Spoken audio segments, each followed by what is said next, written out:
Bonsoir à tous, vendredi 15 avril, bienvenue sur Polynésie la Première.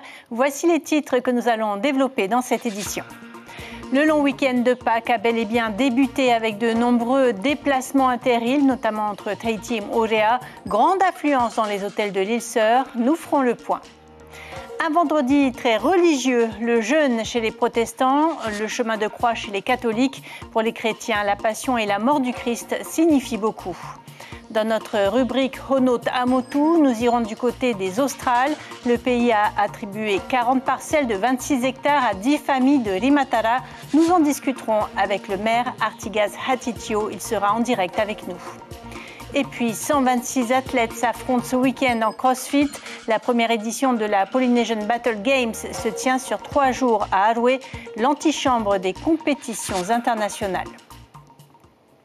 Mais d'abord, cette grosse frayeur pour une palanquée de 5 plongeurs à Ta'a. Ils ont été perdus de vue. C'est leur club de plongée basé à Raiatea qui a donné l'alerte à 10h15 ce matin.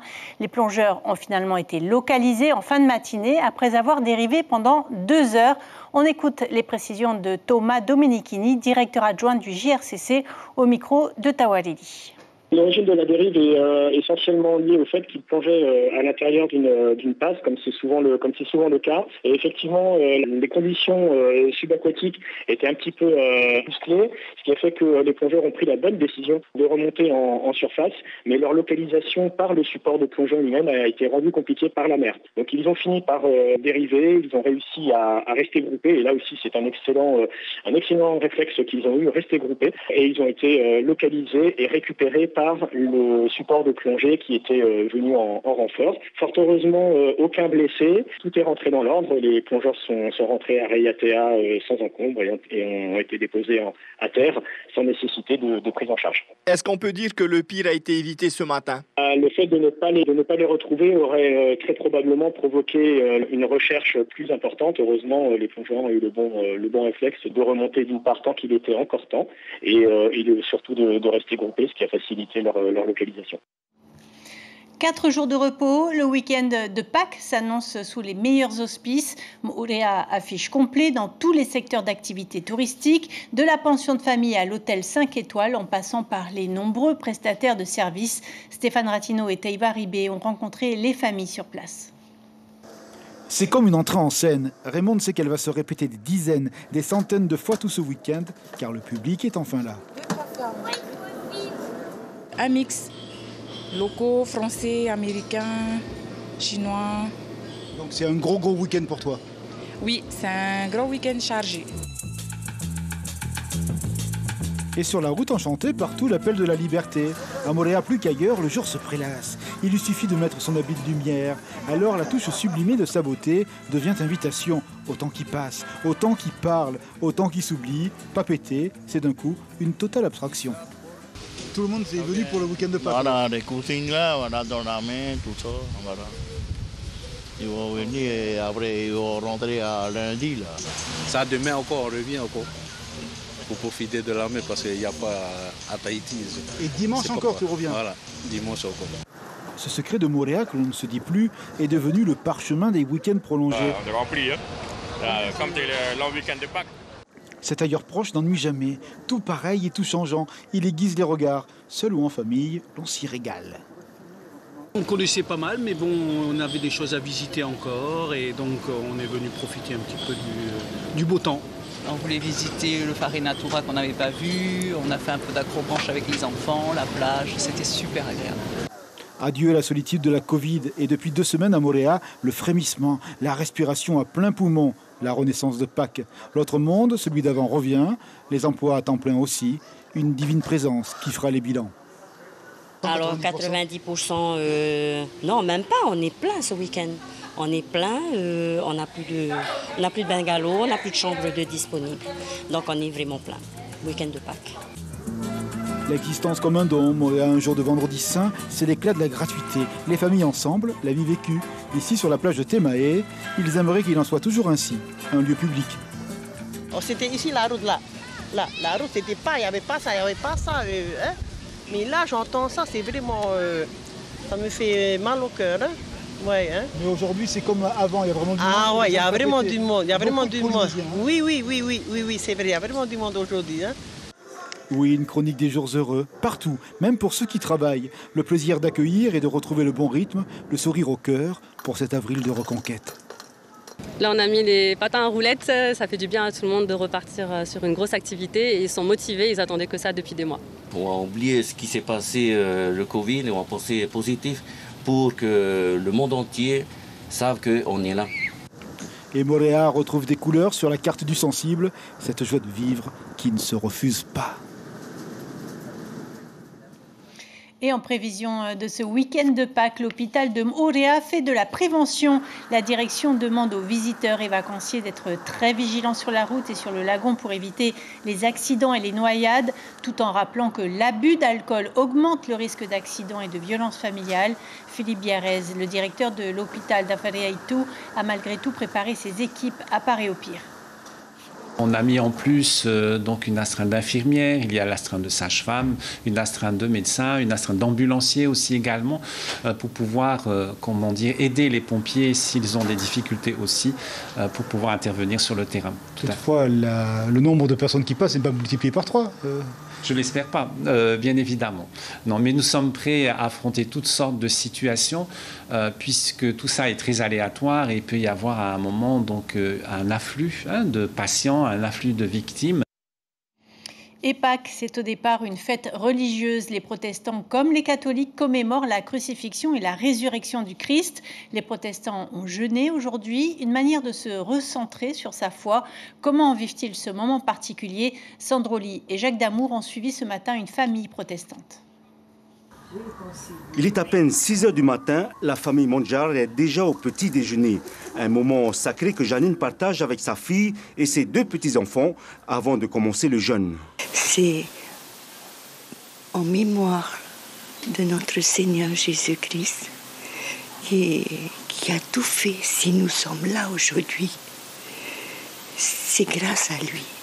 Il s'est sacrifié pour nous et nous on rend hommage. On lui rend hommage par le jeûne. Ce n'est pas un jeûne thérapeutique, mais une façon de communier avec le Saint-Esprit. Pour moi, il est important de jeûner en ce vendredi saint. Pour nous, c'est notre nourriture de communion avec le Christ. C'est au temple Bethel que la famille va célébrer Pâques avec ses amis. Ici, on reconnaît le pasteur Jacques Horaï, un ancien président de l'église évangélique de Polynésie française. Aujourd'hui, ce sont 2 femmes qui présideront le culte. Le jeûne, c'est une façon de commémorer à notre manière, en tant que contemporain, la vie que Jésus a vécue. Il y a un peu plus de 2000 ans, mais surtout le dernier jour, son dernier jour de vie terrestre. Janine et ses enfants se placent au premier rang, au plus près de celui qui a promis d'être toujours parmi eux, leur sauveur. D'être au plus près de lui, c'est mon soutien et qui me fait avancer dans la vie. Sans lui, je suis rien. Et donc, il est ma force, ma joie et mon amour. Chez les catholiques, le carême qui dure 40 jours avant Pâques est une tradition qui oblige les chrétiens à l'abstinence, notamment de viande, tous les vendredis. Il correspond aux 40 jours où Jésus a jeûné dans le désert pour sauver l'humanité. Les protestants, eux, se sont abstenus aujourd'hui de nourriture de 8h à 14h. C'est le temps du culte qu'ils passeront au temple à prier, à chanter et à lire des bonnes paroles. Et du côté des catholiques, donc, la cérémonie du chemin de croix est le plus souvent organisée le vendredi saint, comme cet après-midi à la paroisse Christ-Roi de Pamatay, où une centaine de pèlerins ont marché jusqu'à l'église. Une procession qui commémore les 14 temps forts de la Passion du Christ. Méré, une fidèle de la paroisse, explique l'importance de ce rendez-vous religieux à Jacques Damour. J'ai voulu le faire parce que ça faisait un moment qu'il montait donc devant mon appartement. J'ai jamais voulu participer. Et aujourd'hui, j'ai ressenti ce besoin de participer avec la paroisse. Donc ça fait 5 ans que je la fréquente et je suis heureuse de l'avoir fait parce que je sors quand même d'une maladie assez grave et j'ai éprouvé le besoin de ressentir la même sensation que Jésus. Et là, j'ai su ce que c'était et je suis contente de l'avoir fait avec cette paroisse. Pâques est aussi synonyme de chasse aux œufs, un moment que les enfants apprécient particulièrement à Raiatea. L'association Uturua Centre-Ville a permis à près de 300 enfants de s'amuser en cherchant des balles en plastique dans le jardin public de la ville. Des balles qu'il fallait rendre, bien sûr, et échanger contre un paquet de chocolat. On reste dans les îles avec notre rubrique Tehono Ta'amutu.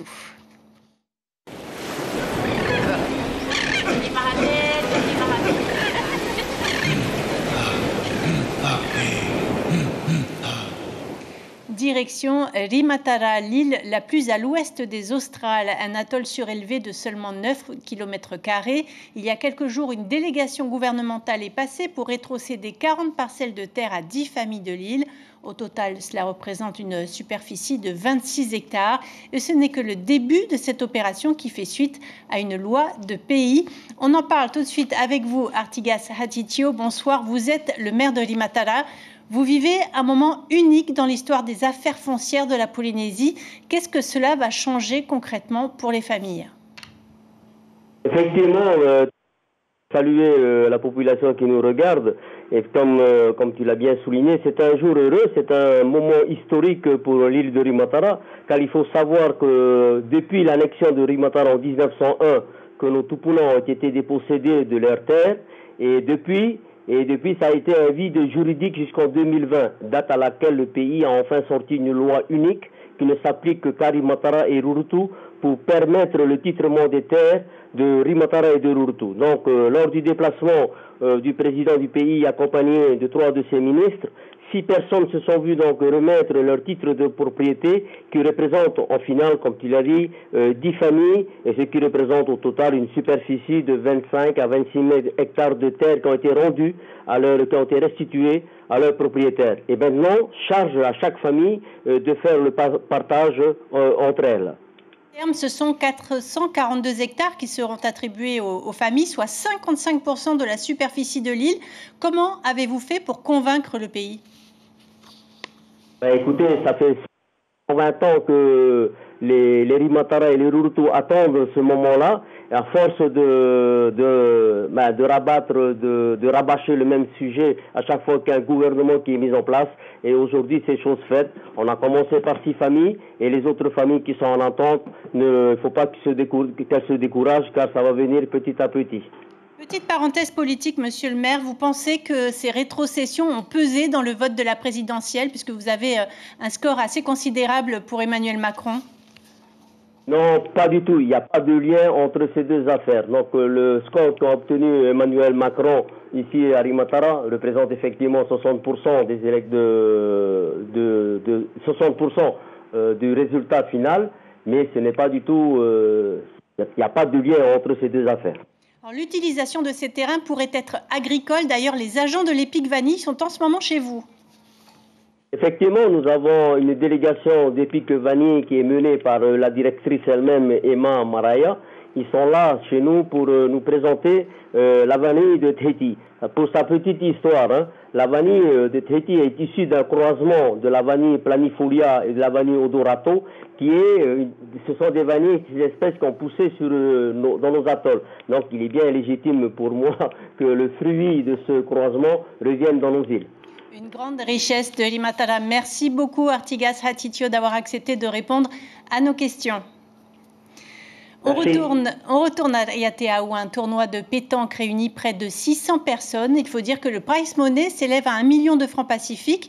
Une compétition de 3 jours sur un tout nouveau terrain dans le quartier Tepua qui compte déjà un terrain de basket. Et vous l'avez vu, des riverains avaient d'ailleurs signé une pétition et ce matin encore, ils ont déposé des panneaux contre ce projet. Les joueurs se sont déplacés de Tahiti et de toutes les îles sous le vent. Écoutez le président du district de pétanque de Raiatea au micro de Julien Vesco, notre correspondant. C'est la première fois qu'on reçoit autant de monde comme ça. On va dire que sur 100% de clubs à Tahiti, il y a 90 qui sont venus ici. Et alors pour gérer sur ce terrain, il faut le faire. Il faut bien gérer le terrain, aussi bien côté homme, côté femme. Et on va va dire qu'on a bien tourné dans notre restauration. Pour le lot, voilà. Pour les hommes, c'est un plan de 156. Le premier prix, c'est 1 million. Et là aussi, la compétition est prévue sur 3 jours. C'est le plus grand rendez-vous de CrossFit de l'année. Une première à Tahiti, la Polynesian Battle Game, avec plus de 126 inscriptions enregistrées. Les Workout of the Day, traduisés Challenge du jour, s'effectuent en binôme. 43 duos chez les hommes, 20 chez les femmes. Résumé de la première journée avec Ismaël Tahiata et Maruki Duri. Allez, 200 mètres, les 200 derniers mètres pour l'équipe Broken Arms. Il n'y a que le crossfit pour faire d'un jeu comme la brouette un objet de supplice. D'abord sur la distance 400 mètres à parcourir à la force des bras. Ensuite, la marche brûlante des mains sur le tartan vient compliquer l'exercice. Des conditions extrêmes auxquelles sont habitués ces dieux du stade. C'était top, c'est dur, il fait super chaud mais c'est super, c'est top. Marolo. C'est bien, c'est super, mais les pauvres quoi. Parce que moi qui m'entraîne aussi un peu de mon côté, je les plains quoi, c'est vraiment dur. Et avec le soleil qu'il y a aujourd'hui, ça cogne quoi. La Polynesian Battle Games est lancée pour une première, elle est plutôt réussie. Objectif, mettre en condition les compétiteurs locaux qui souhaitent s'illustrer à l'international. C'est original, hein, ça nous sort vraiment de notre zone de confort et c'est des choses qu'on n'a pas l'habitude. Et franchement, l'organisation au top.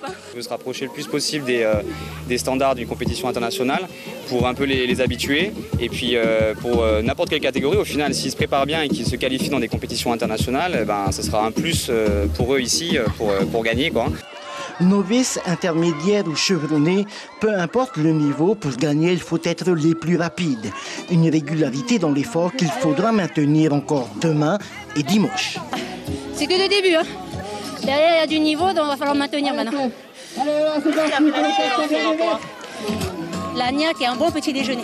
On n'est pas des warriors, hein, mais on fait ce qu'on peut à notre niveau. Vous avez eu chaud quand même vers les derniers. Ah oui, ouais. On a accéléré sur la fin sur le run. On a un petit peu plus de cardio que de force. Carrément, ça motive. Mais comme nous on fait aussi des fois au travail, je viens pour voir. Voilà. Donc, prochaine édition, tu seras... Ah, peut-être. Chez les intermédiaires, Roby et Aito de la team Rurutu terminent premier avec un temps de 12 minutes et 56 secondes. C'est épuisant quand même, c'est lent. Je suppose qu'il y a une grosse préparation derrière. Pas vraiment. Bon, comme le cousin aussi, il avait sa compétition de boxe taille. Oui, c'est pas vraiment préparé au crossfit, plutôt pour la boxe. Moi, je me suis entraîné un peu de mon côté. Cet après-midi, c'était le parcours du combattant pour toutes les équipes. Demain, rendez-vous est pris à la piscine olympique de Tipperary pour la suite des épreuves. Allez, un peu de quiétude avant de refermer ce journal. La journée mondiale de l'art est actuellement célébrée à la Galerie Winkler, à la Maison de la Culture et à Moorea, au Whare Natura. 38 œuvres sont présentées à l'écomusée de l'île Sœur. Éco comme écologie ou éco comme la réverbération du son. Écoutez Hereiti Vairaroa du Whare Natura. Aujourd'hui, en fait, l'idée, c'est de faire rencontrer la population, que ce soit un public jeune ou bien un public local, ou même les touristes, et bien à rencontrer les écosystèmes, mais aussi l'art, à travers le thème de cette année éco de la Journée mondiale de l'art. Un succès puisqu'il y a du monde. Oui, aujourd'hui, on est super contents, il y a du monde, et donc ce qui fait qu'on a la chance de pouvoir faire des visites guidées sur le thème de la Journée mondiale de l'art, mais aussi sur le thème général du Whare Natura, qui sont les écosystèmes. Voilà, interview signée Gilles Taoutou. On arrive au terme de cette édition. Voici l'information principale. Près de 10 000 personnes se déplacent à Moorea en ce long week-end de Pâques. Les ferries ont fait le plein, les hôtels et prestataires de services aussi. Mais Pâques est aussi une fête religieuse. Les protestants comme les catholiques commémorent la crucifixion et la résurrection du Christ. Au programme de votre soirée sur la première, la série Brockwood Mysteries, suivie de Arctic Circle, une série également. Ainsi s'achève ce journal. Merci de l'avoir suivi. Demain et tout au long du week-end, vous aurez le plaisir de retrouver Stéphane Ratino pour la présentation de vos journaux. On se quitte sur ces images de CrossFit tournées par Maruki Duri. Très belle soirée sur la première et à bientôt.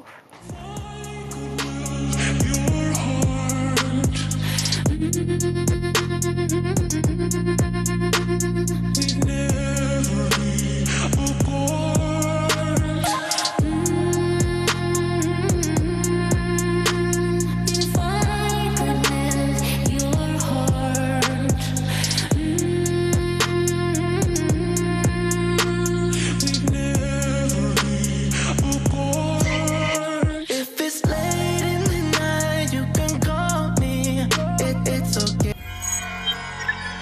Retrouvez ce programme en replay sur notre site internet.